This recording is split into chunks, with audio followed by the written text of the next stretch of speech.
A jury convicted him of killing a young Brooklyn mother outside of a school in 2011.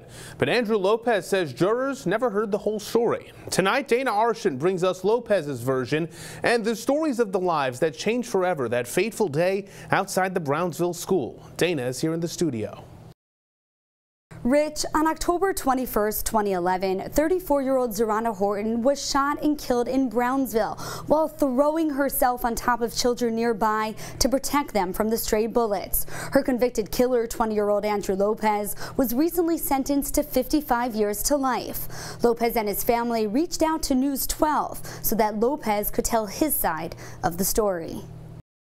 Basically, I want them to know that I wasn't the shooter. He's trying to save his life, but meanwhile, hers is gone. A jury of his peers decided he was guilty in 2 hours. I feel like I was wrongfully convicted. 20-year-old Andrew Lopez sat down with News 12 for an exclusive interview at Rikers Island to proclaim his innocence. You turned around in court and after your sentence, or right before your sentencing, and you turned to face Zerana Horton's family.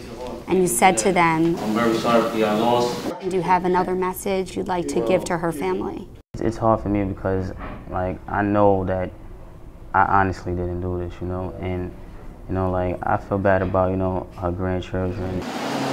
It's been almost 2 years since 34-year-old Zerana Horton, a mother of 12, was shot and killed right here on the corner of Pitkin Avenue and Watkins Street in Brownsville.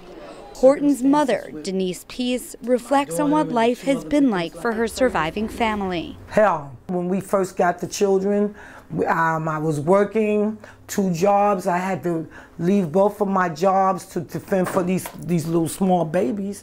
Prosecutors believe Andrew Lopez was in a gang and was shooting from the roof of this Brownsville building down at members of a rival gang on October 21st, 2011. That's when they say stray bullets struck Horton, an 11-year-old girl and a 32-year-old woman right here on this corner. Those other 2 victims survived. So you're saying you weren't involved. Did you have a gun on you at all? No, I did not.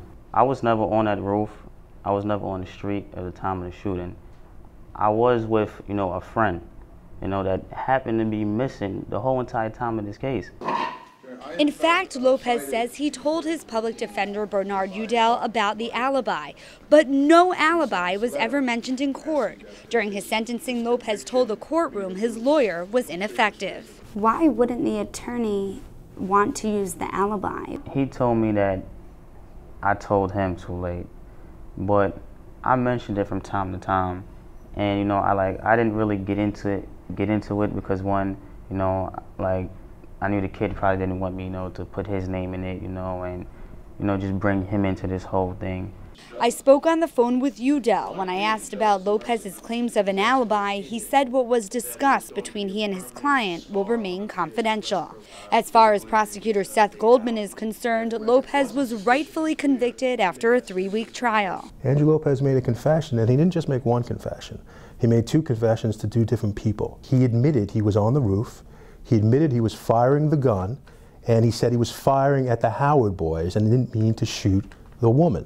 At Denise Peace's Bushwick home, she watches parts of Lopez's interview in total disbelief. Are you kidding?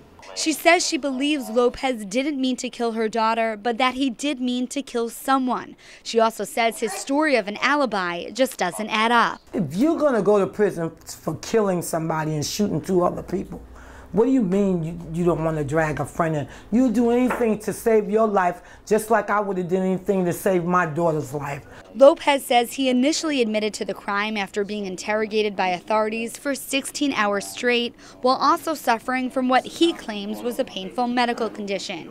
He says at that point he would have said anything to get out of the interrogation room. He's going to say what he's going to say now, and the bottom line is a jury in 2 hours after hearing the evidence convicted Andrew Lopez of murdering Zerana Horton. For Denise Peace and her 12 grandchildren, they say the longer this is drawn out, the more pain they have to endure.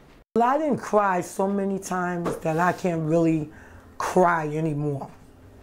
I just hope that there will be an ending to it and just don't let him out, period.